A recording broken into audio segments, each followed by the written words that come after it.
Vamos lá, então? Então, bom dia a todos. Bom, para o dia de hoje, eu selecionei um artigo sobre distúrbios do sódio no paciente mais voltado para o neurocrítico. A gente sabe que é um distúrbio comum dentro das UTIs, independente de qual for o perfil da UTI. Então, vamos lá, Dani. Então, tá bem, pessoal. Bom dia. Eu sou o Dani, sou residente do CPET, e hoje eu vou apresentar uma revisão que foi publicada no Current Opinion sobre a farmacoterapia das alterações do sódio no paciente neurocrítico. Bom, então, assim, em primeiro lugar, é importante a gente saber que 50% dos pacientes que internam na UTI por alguma disfunção no sistema nervoso central vão acabar desenvolvendo algum distúrbio do sódio. E isso, quando acontece, acaba piorando tanto o prognóstico desse paciente, como aumentando o risco de morte. E desse paciente que acaba tendo uma disfunção neurológica, a gente sabe que o sistema nervoso central ele é muito importante tanto na regulação do sódio, nas disnatremias, quanto no balanço d'água, que são coisas muito ligadas, o distúrbio do sódio com a nossa capacidade volêmica. E a hiponatremia, então, dentro desse contexto, ela é teorizada como uma concentração de sódio plasmático menor do que 135, e a hipernatremia, o sódio maior do que 145, quando medido no sangue. E essas disnatremias, no paciente neurocrítico, na maioria das vezes, ela acontece por algum insulto secundário. Alguma lesão primária no sistema nervoso central acaba gerando algum desbalanço, e o sódio é consequência dessa alteração.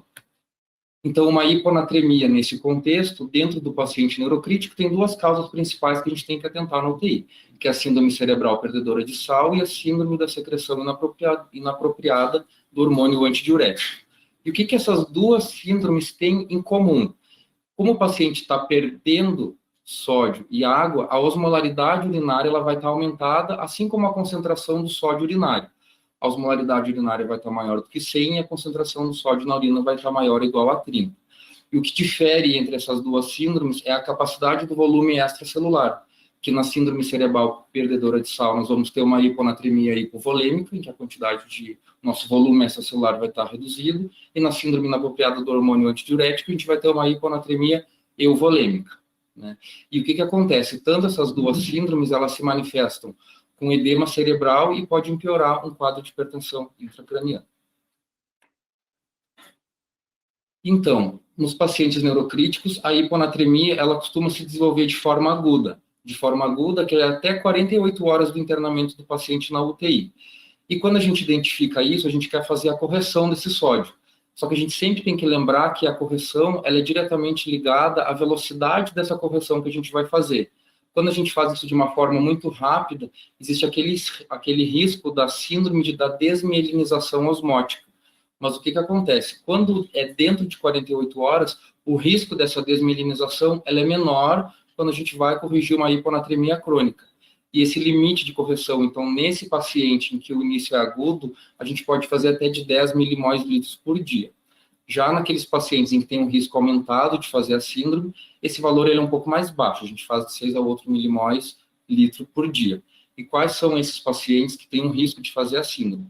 São pacientes alcoólatras, desnutridos, que têm o potássio baixo ou uma doença hepática prévia, né? E como que a gente pode corrigir, né? Então, essa hiponatremia, tanto na síndrome cerebral perdedora de sal, quanto na CADH, né? Então, a gente tem que pensar primeiro em repor o sódio com as salinas hipertônicas. Se a gente pensar numa solução a 10%, a gente pode fazer de 30 a 45 ml, que dá 3 a 4 a 5 gramas de salina hipertônica por dia, ou no NaCl a 3%, um pouquinho mais de 100 a 150 ml. Tá?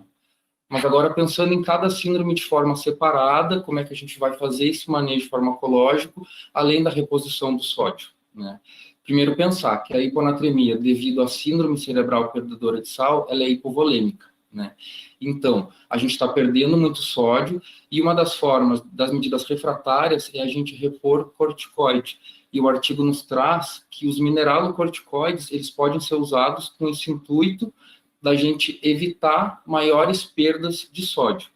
Isso seria como? Ele fala assim, tem 2 artigos que ele trouxe, que teve evidência científica, que foi quando usado hidrocortisona numa dose profilática de 120 miligramas por dia, 10 dias após a clipagem de um aneurisma numa HSA, por exemplo, ele diminui a excreção urinária de sódio e ele aumenta a concentração de sódio plasmático. Da mesma forma, a metilprednisolona foi visto que tem evidência tanto na prevenção da natriurese, da hiponatremia e de uma hipovolemia. E lembrando que o corticoide ele não tem efeito nenhum sobre o vasoespasmo na HSA. É bem específico para a gente evitar essas perdas renais do sódio. Isso dentro de uma síndrome cerebral perdedora de sal. Já na síndrome da secreção inapropriada do hormônio antidiurético, a gente tem uma hiponatremia euvolêmica. Ou seja, a gente tem algum desbalanço que leva à secreção aumentada do ADH. Isso tanto pode ser pela secreção aumentada ou por uma alteração na sensibilidade do receptor da vasopressina 2 no rim, que é o V2 renal, que são aquelas aquaporinas, né? Então, a primeira linha de tratamento para um paciente que a gente identifica a síndrome da secreção inapropriada seria fazer a restrição de água livre, tentar dar menos líquido para esse paciente. Mas os pacientes neurocríticos internados em UTI, muitas vezes esse tipo de tratamento acaba sendo limitado, porque a gente tem bombas de infusão, os pacientes acabam totalmente dependentes da nossa reposição volêmica. Então, a gente perde um pouco esse parâmetro de não ofertar líquido ao paciente. E daí existem algumas opções terapêuticas medicamentosas que o artigo nos traz que podem ser usadas. Uma delas é a ureia, né, que a gente poderia usar de 15 a 30 gramas por dia, 1 a 2 vezes ao dia, que ela aumentaria a excreção de água livre e assim promoveria diurese osmótica, ou existiriam essas medicações que são os vaptanos, que eles agem bloqueando esses receptores de aquaporina nos rins, né, e ele acaba aumentando a excreção de água livre renal, né. Existem 2 tipos de apresentação, um endovenoso, que é chamado de conivaptan, e um via oral, que é o tolvaptan. Tá? E essas medicações, elas não são isentas de efeitos, né? Elas podem causar hipotensão, hipocalemia, inclusive hepatotoxicidade, que acaba, às vezes, limitando um pouco de uso na UTI. Já agora, em relação aos distúrbios que aumentam o sódio, que são a hipernatremia. A hipernatremia ela está associada à hipertonicidade do plasma e a um déficit de água livre. Né? E isso acontece por quê? Porque muitas vezes a gente acaba ofertando muito soro, muita reposição para um paciente, e ele acaba contendo vários tipos de eletrólitos, etileno e sódio, e acaba aumentando, né, o valor da concentração sérica. E o que acontece? Quando esse aumento ele é muito rápido, gera esse risco de desmielinização osmótica, né? E ao mesmo tempo a gente fica, o sódio aumentou, a gente tem que tentar diminuir. E quando a gente vai pensar em corrigir e tentar diminuir esse sódio de uma forma rápida, isso também pode trazer algumas consequências para o paciente, piorando o edema, inclusive causando hipertensão intracraniana. Então, o principal distúrbio, né, do doente neurocrítico envolvido ao distúrbio do sódio seria o diabetes insípidos, né, que ocorre principalmente pela diminuição da secreção desse hormônio arginina vasopressina, que é o AVP, e ele ocorre principalmente nessas situações, quando tem uma injúria cerebral aguda, um TCE, uma hemorragia subaracnoide, ou até mesmo aquele paciente que entra em morte encefálica. O que o artigo fala? Que a maioria das vezes, quando se desenvolve uma hipernatremia, esses casos eles são transitórios e acabam tendo recuperação espontânea em até 5 dias. E como que a gente faz para identificar esse paciente que pode estar desenvolvendo diabetes insípidos? Ele tem poliúria, né, que tem aumento da diurese, que tem aqueles 2 critérios, ou aumento de 2 ml quilo por hora, ou maior de 300 ml por hora durante 2 horas consecutivas. Esse paciente acaba desenvolvendo uma hipoosmolaridade urinária e uma natriurese baixa, né, menor de 15 milimol por litro, né. E qual seria o tratamento da correção dessa hipernatremia? Seria corrigir o déficit de água livre. Existe até aquela forma que a gente pode calcular de quanto o paciente está com déficit de água para a gente começar a repor com soluções hipotônicas, né? Outra medicação também que pode ser usada nesse contexto de uma hipernatremia é a desmopressina, né, que ele é um análogo da vasopressina, ou seja, ele vai agir lá nesses receptores V2 das aquaporinas no rim, aumentando a permeabilidade da água dos tubos coletores e assim melhorando a hiponatremia. E o tempo de ação da vasopressina seria de 6 a 12 horas, que a gente poderia fazer de 4 em 4 ou até de 12 em 12. Outro tipo de hipernatremia que fala é a hipernatremia induzida, em que a gente, através de alguma conduta médica, acaba aumentando os níveis séricos de sódio do paciente. Existem 2 mecanismos principais, ou através da salina hipertônica, né, que a gente acaba hidratando o paciente, e seria uma hipernatremia secundária ao aumento da concentração de sódio. a gente acaba fazendo isso muitas vezes com o intuito de restaurar a hemodinâmica do paciente, com o intuito de aumentar a pré-carga e toda aquela função circulatória. E isso, se a gente não parar para balancear bem, pode causar hipernatremia. E outra forma do doente neurocrítico também, que pode causar hipernatremia, é o uso do manitol. Quando a gente tem uma hipertensão intracraniana, a gente quer fazer a diminuição daquela pressão, acaba gerando manitol, e daí ele vai gerar o aumento do sódio através da diurese osmótica, né? Que ele transfere a água do compartimento intracelular para fora do cérebro, assim diminuindo a hipertensão, né? Isso aí acaba gerando poliúria, hipernatremia, etc., por um déficit de água livre. Basicamente é isso. Por quê? Porque o artigo ele se preocupou em dar o tratamento para situações do distúrbio do sódio. Ele não apegou tanto a fisiopatologia, as coisas. Ele pegou cada síndrome, mostrou dentro do paciente neurocrítico como que a gente pode agir e algumas terapias farmacológicas. Um artigo curto para a gente revisar. Ok, muito bem. Bom, vou fazer alguns comentários, então, para complementar rapidinho. Então, assim, para a gente que está dentro de uma UTI neurológica ou não neurológica, independente de qual for, você sempre vai encontrar distúrbios hidroeletrolíticos. E o distúrbio do sódio é o mais comum e muito mais hiponatremia. Então, a hiponatremia ela é muito frequente. Mas se você está numa UTI neurológica, você tem algumas coisas que vai te guiar para você encontrar a causa. Então, tem que seguir um algoritmo de raciocínio para quando você vai manejar uma hiponatremia. Então, se você receber um paciente por hiponatremia, tem que, além do manejo inicial, né, do paciente, avaliar se o paciente está com rebaixamento de nível de consciência, vômitos, qual é o distúrbio dele naquele momento que você precisa fazer para aquele manejo inicial para garantir ele perfusão, hemodinâmica e nível de consciência, função de vias aéreas, mas você tem que saber o que causou. Então, aqui, o que a gente poderia ter que causasse uma hiponatremia no paciente? Então, nós temos muitos pacientes que usam anticonvulsivantes. Então, anticonvulsivantes são medicações que são muito relacionadas à hiponatremia. Uma delas é a fenitoína. Então, muitos pacientes usam Idental e muitos deles acabam fazendo uma hiponatremia, às vezes, muito difícil de corrigir por conta da medicação. Alguns diuréticos também, né? Pacientes que usam tiazídicos, também é bem importante, furosemida. Mas aqui, basicamente, se a gente internar por medicação, geralmente são os anticonvulsivantes, porque os nossos pacientes são neurológicos e usam essas medicações. Ok, medicação. Mas se não for medicação, exclui, quais são as outras causas que podem fazer com que eu tenha uma hiponatremia? Então, como o Dani comentou, a hiponatremia verdadeira é uma hiponatremia hipotônica, tá? Porque o sódio é um íon que ele vai puxar água para dentro do vaso, tá? Então, se ele está baixo, e realmente ele está baixo, ele não está conseguindo puxar essa água para dentro do vaso, ela é uma hiponatremia verdadeira e é uma hiponatremia hipotônica. Por exemplo, se você tiver uma hiponatremia hipertônica, muito provavelmente o que esteja acontecendo seria uma glicemia muito aumentada, né? Uma hiperglicemia que faz com que puxe água para dentro do vaso e dilua bastante esse sódio e isso então seja uma hiponatremia não verdadeira. Outra causa seriam aquelas isotônicas, talvez por um aumento de triglicerídeos, proteína, paciente com mieloma múltiplo, mas aí são alterações muito significativas. Então tem que ser uma proteína extremamente aumentada. Hipotireoidismo também faz hiponatremia, mas nesse caso, muito provavelmente, esse paciente, para ter algum sintoma de hiponatremia, para ter uma hiponatremia muito importante, ele vai estar numa crise mesmo, né? Fazendo um coma mixedematoso, muito provavelmente. Então, para você ter uma alteração de tireoide fazendo um distúrbio desse tão significativo, tem que ser realmente muito grande.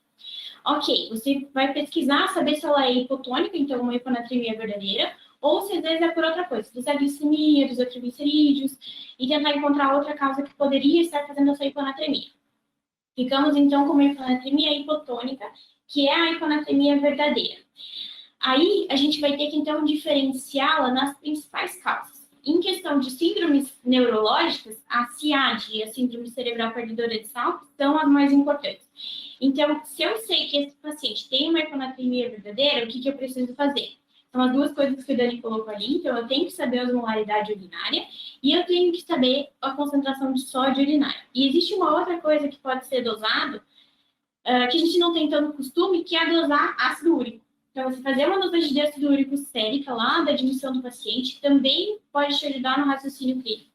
Porque o ADH vai fazer com que você excrete muito ácido úrico. Então, muito provavelmente, se você tem um ácido úrico alterado, você vai pensar mais em uma CIAD. Você vai sondar esse paciente, você vai ver o volume urinário, isso também é muito importante. Então, o paciente que perde sal, perde água. Então, ele está hipovolêmico na síndrome cerebral perdedora de sal, porque ele está jogando sal e jogando água para fora. E o paciente que está com CIAD está puxando água, né? Então, ele não vai fazer uma hipervolemia, porque existem outros mecanismos compensatórios, mas ele vai ser euvolêmico. E quando a gente avaliar a quantidade mesmo, o débito urinário desse paciente é um débito contraído. Se você calcular, então, com o laboratório a osmolaridade urinária, os dois vão ter uma osmolaridade urinária muito elevada. Uma porque está jogando sal lá dentro da urina, e outra porque está puxando tanta água que essa concentração de sódio também está muito alta. E aí, talvez o ácido úrico, se você tiver a possibilidade de dosar, ele vai te ajudar a discernir entre uma e outra e a clínica desse paciente também. Em relação a tratamento, se a gente tem uma CIAD, a primeira coisa que a gente vai fazer é restringir sódio, restringir água desse paciente. Tá? Então, o manejo basicamente inicial é esse. Na síndrome cerebral perdedora de sal, a gente já vai para o lado de outras coisas, tentar usar também corticoide, pode ser usado fludrocortisona, que é adipomineralocorticoide. Por quê? Porque quando você pensa na adrenal, a adrenal, ela altera o teu manejo hídrico também em relação a sódio e potássio. Então, a aldosterona vai lá no túbulo coletor e vai fazer com que você puxe sódio e excrete potássio. Então, se você tem um distúrbio na adrenal, que é uma insuficiência adrenal primária, que é aquela em que vai comprometer todo o parênquima da adrenal, você também vai fazer uma hiponatremia, porque daí você não vai conseguir fazer essa troca de sódio com potássio no rim. Tá? Que mais? Seguindo aqui, sobre antes o manejo disso, né? Então, ok. Eu encontrei um paciente com hiponatremia, eu vi a causa, eu vi que ela é uma hiponatremia verdadeira, eu consegui discernir entre quais síndromes ele tem e eu projetei um tratamento para esse paciente. Então, se for uma hiponatremia grave, que é aquele paciente que tem um sódio abaixo de 105, uma disfunção neurológica, está rebaixado, está em coma, esse é o paciente que, então, tem uma hiponatremia grave e eu vou ter que agir um pouco mais rápido e não só restringir a água desse paciente, se for uma CIAD, por exemplo.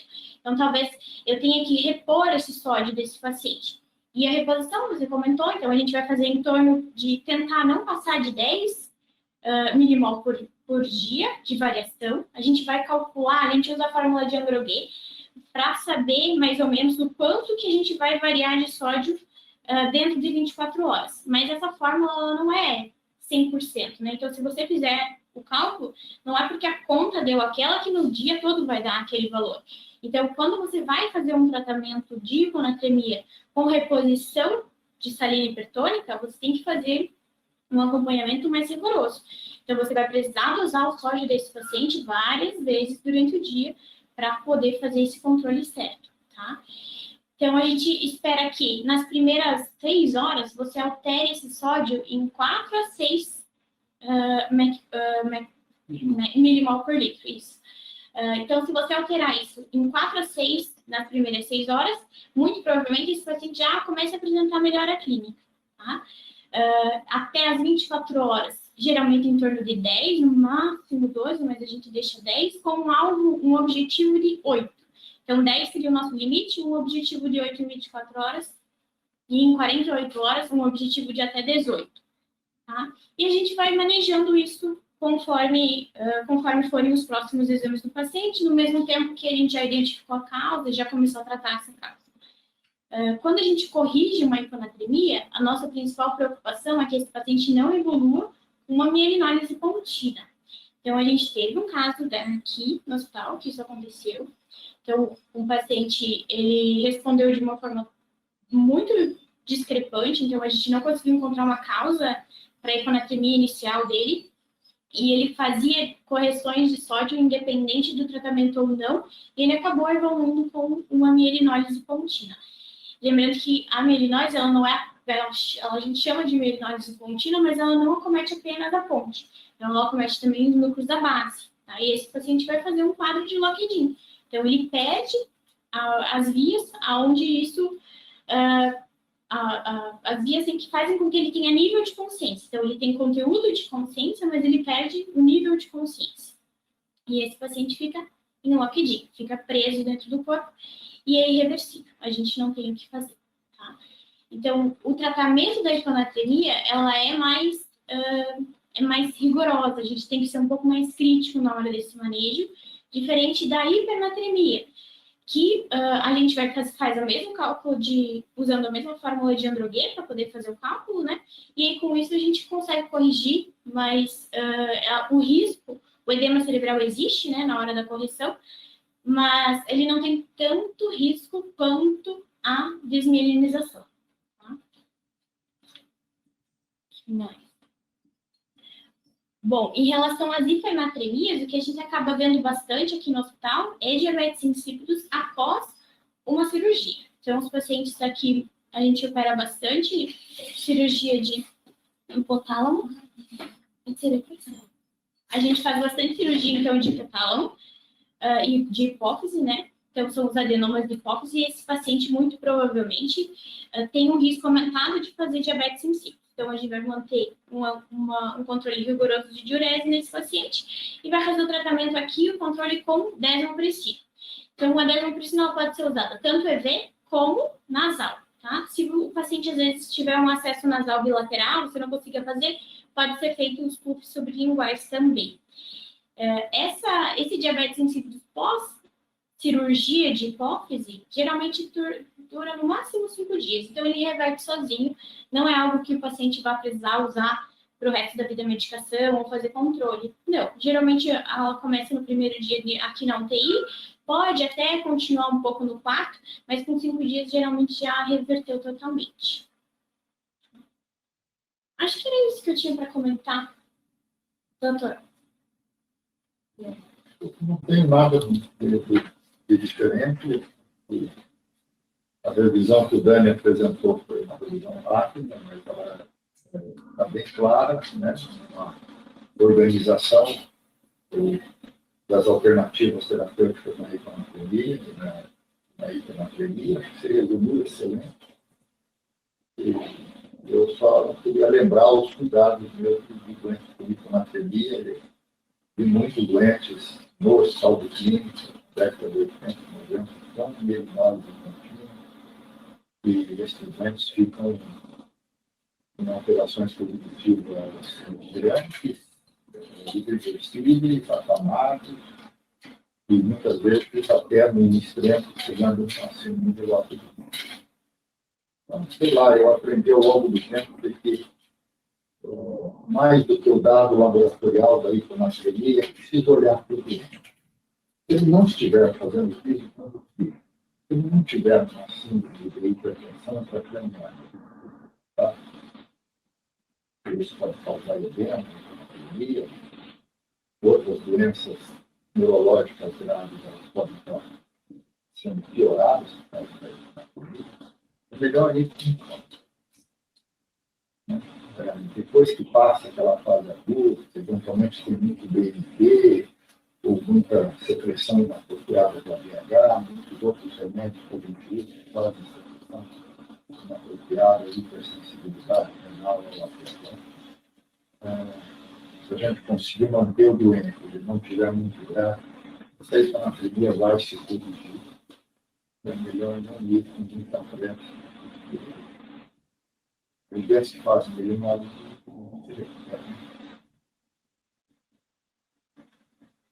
acho que é isso. Muito bom. Então, tá bom. Muito obrigada. E essa é a nossa última, então, reunião do ano. Férias agora. Voltamos ano que vem com as aulas. Não da UTI, mas das aulas. Só das aulas. Então, tá bom. Muito obrigada, pessoal. Até mais.